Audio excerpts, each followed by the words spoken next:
Muchas gracias al profesor Martínez Echevarría, por supuesto, por la amable invitación a participar en esta jornada. Felicitarle por haber logrado no solo ponerlo en marcha, sino por el éxito de audiencia que creo está teniendo, y felicitación que quiero hacer extensiva a todo el comité organizador. Y, por supuesto, que no se me olvide felicitarle también por su nombramiento como decano, y le deseo lo mejor en esa nueva etapa, sin duda muy interesante.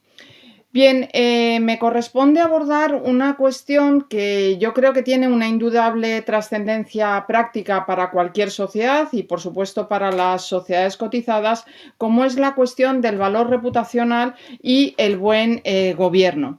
El problema de esto es que, de alguna manera, esta mañana ya se han aludido a numerosas cuestiones, o a algunos aspectos por lo menos, y por tanto, pues digamos que he optado a mediodía por reorganizar un poco mi intervención y poner el acento en algunas cuestiones que no han sido objeto de atención o que no se han mencionado tanto. Bien, mi punto de partida podría ser la recomendación de la CNMV de 25 de noviembre de 2019, en la que, tras conocer algunos escándalos o conductas poco éticas por parte de algunas sociedades cotizadas españolas, pues era aconsejable, o se entendía aconsejable, buscar soluciones para paliar de alguna manera los efectos que en el mercado podían tener esos comportamientos.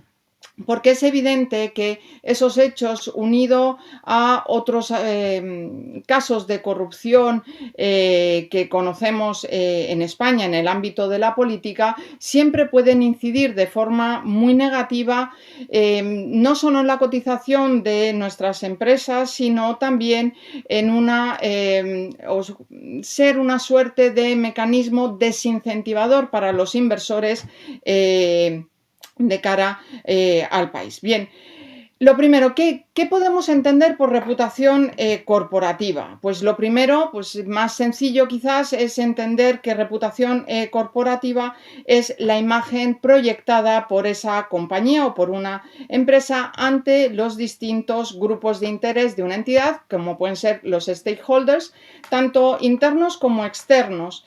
Y, de alguna manera, esa reputación es fruto del comportamiento de esa sociedad o de esa compañía a lo largo del tiempo, y también, y eso es otro elemento importante, su capacidad de distribuir valor entre esos grupos de interés. Dicho en otros términos, en qué medida esa compañía puede satisfacer las expectativas de esos stakeholders.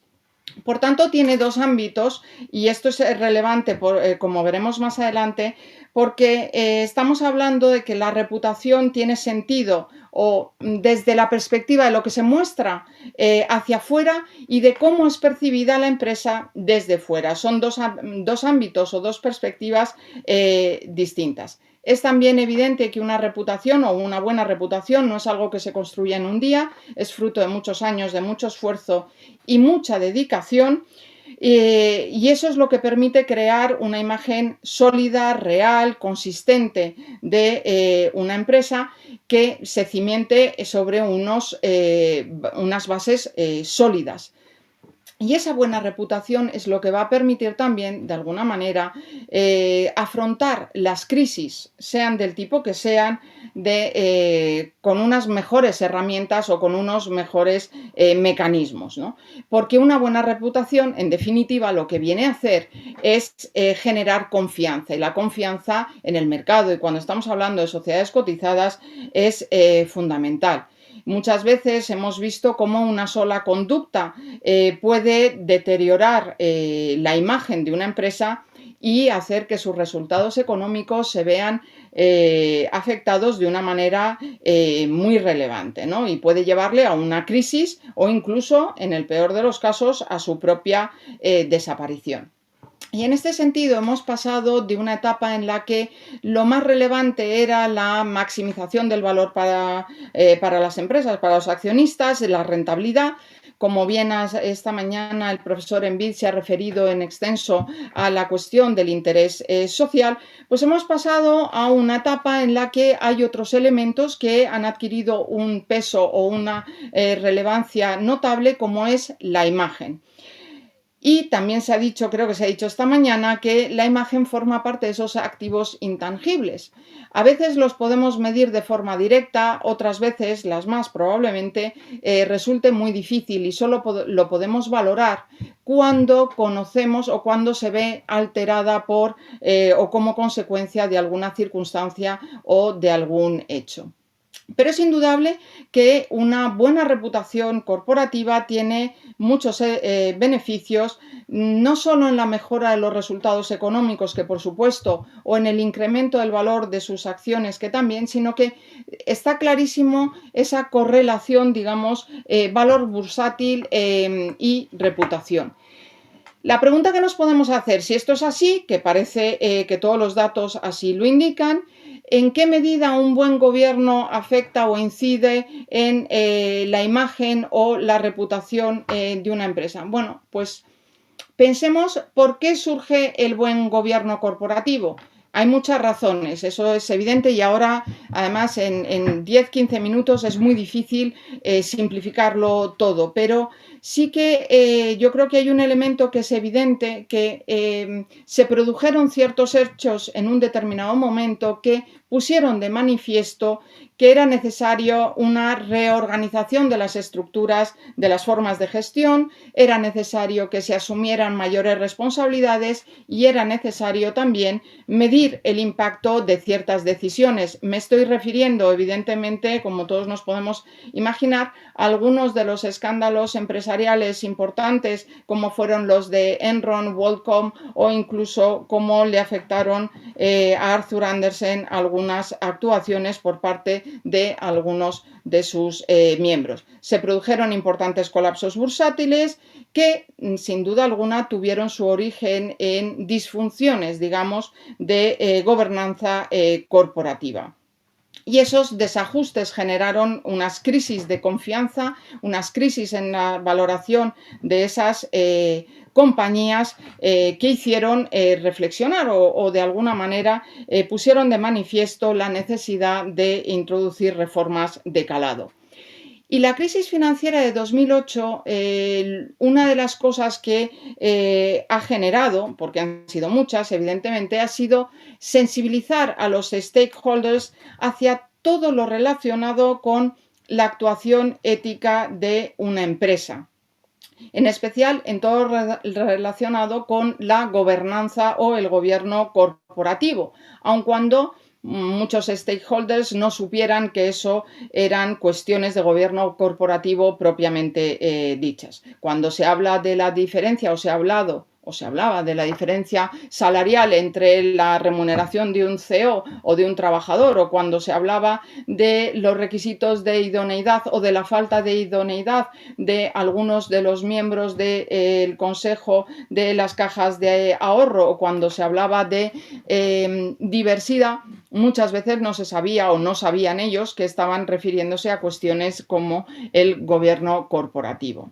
Y esa preocupación por el buen gobierno corporativo ha hecho que proliferaran diversos códigos, y esta mañana hemos visto por parte, si no me equivoco, de lo tengo aquí en el programa, ha sido Ramón Hernández Peñasco el que ha hecho una alusión a toda la evolución de los códigos, y por lo tanto yo no voy a entrar en ello, pero sí que, además de esa evolución que hemos visto en los códigos de buen gobierno, se han ido desarrollando normas que lo que han venido es a regular de alguna manera las relaciones entre quienes gestionan y quienes son propietarios de las compañías. ¿Con vistas a qué? Pues con vistas a mejorar el comportamiento de las empresas respecto a su gobierno y también incrementar la transparencia a los grupos de interés. el buen gobierno corporativo, y así lo decían los principios de la OCDE, lo que trataba era, de alguna manera, lo que trata es de asegurar la integridad, la estabilidad de las empresas, de las instituciones financieras, pero también de los mercados, algo muy importante. Por eso, cuando las empresas aplican las normas de hard law o de soft law con sentido ético y no meramente estético, y aquí de pasada se ha referido a ello esta mañana Francisco Uría, cuando las empresas asumen con ese sentido ético esos códigos de buen gobierno, creyendo en su compromiso con el buen gobierno, mejoran su reputación y, por lo tanto, ven su valor también incrementado. Bien, el compromiso con el buen gobierno se convierte así en un eje principal o fundamental. Para que una empresa sea reputada no basta o no es suficiente con un buen desempeño económico, que por supuesto es necesario, no es suficiente que su calidad como empleador, ni siquiera la calidad de sus productos o de sus servicios, que por supuesto es importante, pero aquellos aspectos como la innovación, la internacionalización o la responsabilidad se convierten en elementos principales. Y ligada a esa responsabilidad, y ligado también a ese elemento de la reputación, se conecta el buen gobierno. Y el buen gobierno ha pasado a incorporarse en todos los rankings o en los principales rankings de valoración de la reputación corporativa, porque se entiende que las empresas bien gobernadas son empresas reputadas, que atraen a los inversores, que ven sus acciones revalorizadas, obtienen mejores condiciones de financiación, también muchas veces, y destacan en el mercado frente a aquellas que no generan o no desarrollan un buen gobierno. En último término, esto se convierte o va adquiriendo un valor tangible. Y ligado a esto, es importante que las empresas desarrollen una buena política de comunicación y de transparencia. Y quien me ha precedido en el uso de la palabra se ha referido a estas cuestiones, que es verdad que no son propias de la legislación, digamos, mercantil, pero sí que es verdad que la comunicación se ha convertido en un elemento fundamental en los tiempos en los que vivimos. Y por lo tanto, pues hay que entender que las empresas deben en un primer momento pues, medir el valor de la gobernanza que la gobernanza tiene en la reputación, y por otro lado pensar qué esfuerzo, qué política de comunicación deben desarrollar para poner en valor la compañía, la reputación de la compañía. Esto, insisto, no es estrictamente mercantil, pero enlaza con otro aspecto fundamental. Es decir, si queremos transmitir los valores, las actuaciones desarrolladas por una empresa, y que además hay que hacerlo lejos de los tecnicismos jurídicos propios y al margen de los informes que debemos de entregar, pero sí que hacer una comunicación ágil, sencilla, que se entienda en contenido, que se trasladen los elementos más importantes, las actuaciones más importantes llevadas a cabo en materia de buen gobierno por parte de la entidad, también adquiere la mayor relevancia desarrollar una política adecuada de gestión de riesgos y de gestión de responsabilidades. Y esto se convierte en un eje fundamental de cualquier práctica de buen gobierno. Se debe de desarrollar esa política, una política de gestión de riesgos y de responsabilidades que aborde tanto cuestiones de organización como aspectos reputacionales. Y es cierto que estos a veces han podido ser poco reconocidos o no se les ha dado siempre el valor que hoy en día les reconocemos. Pero hay que tener en cuenta que una valoración negativa incide de forma muy directa en el valor económico de esas empresas. Recordemos cómo cómo le afectó a Volkswagen la crisis de las emisiones de los automóviles. Una mala política de gestión de esos riesgos y de comunicación llevó a que la empresa en una semana perdiera un valor enorme en su cotización bursátil. O pensemos en el supuesto de Enron, que como consecuencia del cual Arthur Andersen perdió gran parte de sus clientes y acabó sufriendo la caída. Por lo tanto, una gestión eficiente es aquella que requiere reducir al máximo los riesgos.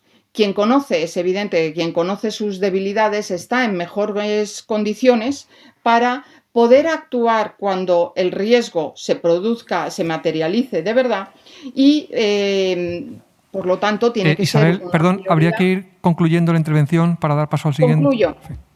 Simplemente en estos aspectos incidió tanto la ley 11/2018 sobre información no financiera, aunque no están muy desarrolladas el cómo trasladar esa información, ya se ha venido trabajando ahí. El Código de Buen Gobierno ha ido incidiendo en esas funciones de supervisión que se le atribuyen y de gestión de riesgos que se le atribuye a la Comisión de Auditoría, especialmente en lo que se refiere a los riesgos reputacionales, pero también los relacionados directamente con la corrupción. Y estos son aspectos que han preocupado y que se han recogido en diversas recomendaciones del Código. Con esto concluyo. Muchas gracias.